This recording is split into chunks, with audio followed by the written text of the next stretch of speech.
All right.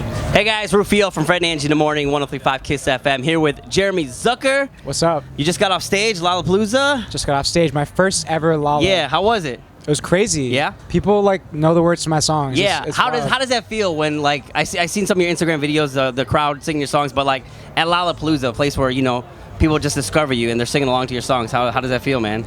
It's weird to be somewhere where I've never been before. Okay. And people are yelling the words that I wrote in my bedroom to like one of my songs. It's unreal. It's surreal. So your first time in Chicago?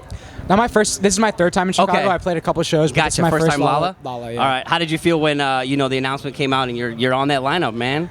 I was hyped. This year I did Lollapalooza, Gov Ball.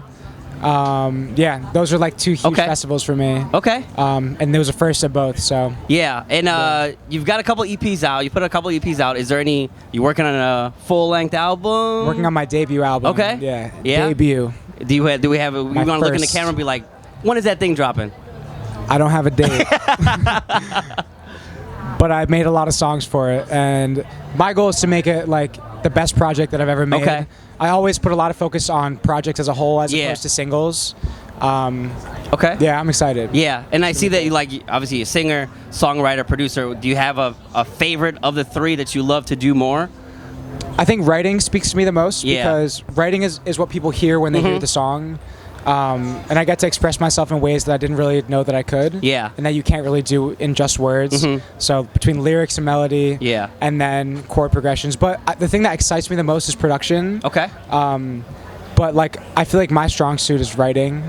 Now, do you write first and then you hear like the beats and the melodies, or is it a beat and then you just? I produce first because obviously like all the songs that are released are produced by me entirely. Okay. Like I never work with any other producers, but the production always has to come first for me because it's the hardest part for me, believe it or not. And like it's really hard for me to get a production that I'm really happy with. Yeah. So when I have a beat or like an instrumental or a chord progression that I love, I write on top of it. Okay. So it's like very rarely will I have lyrics first. For my song All the Kids Are Depressed. Yeah. Like I had that lyric written in my phone. Yeah. But I started writing a song and then I was like, oh wait, like this works over this beat. Yeah. You know what I mean? Yeah, and speaking of that song, I mean, it touched a lot of people. A lot of people connected with it. How did that feel? It's sometimes a faux pas in the music industry to talk about, depression and suicide and stuff like that. Yeah. Like, how did it feel to when people obviously come up to you and say, that song meant so much to me?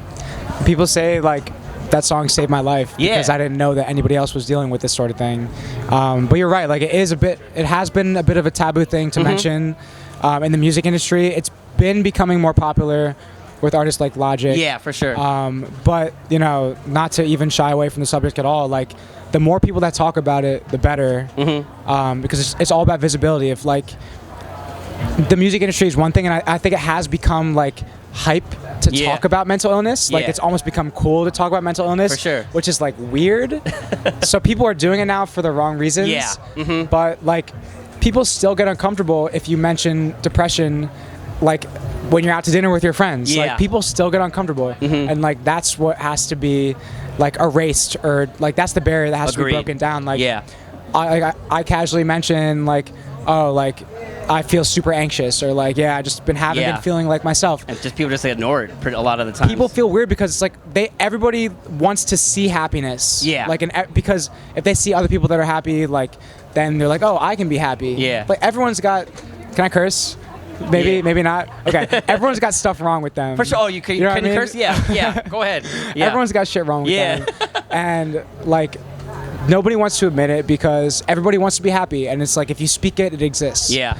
So not to like go on a huge tangent about that, but that's just like how I feel about it. That's what we're here to do. Talk about shit like that. Yeah. And now you just put out a song called "Oh Mexico." Yeah. Is that did you work with James Taylor on that song? Because that's the I did not. No, I wish I did. Maybe like in the future. It's like an homage kind of. It's not the same lyrics, but the chorus is the same. Yeah, it's right? definitely an homage. Yeah. So I wrote the song like, no, I don't miss you yet. Yeah. And then at the end of that phrase, it was like, I'm going to Mexico, and I was like, that's sick, but like what do I have to do with Mexico?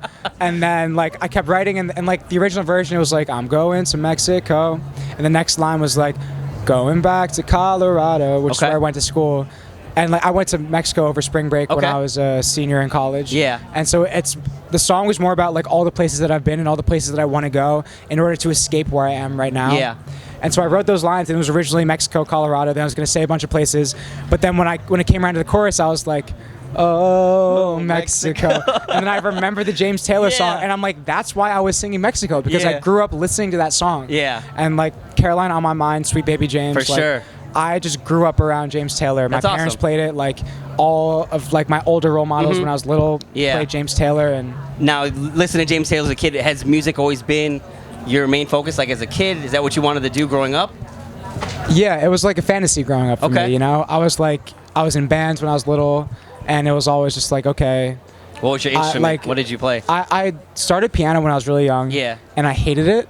My parents made me take lessons. Yeah. And I think that's probably why I hated Yeah, it. of course.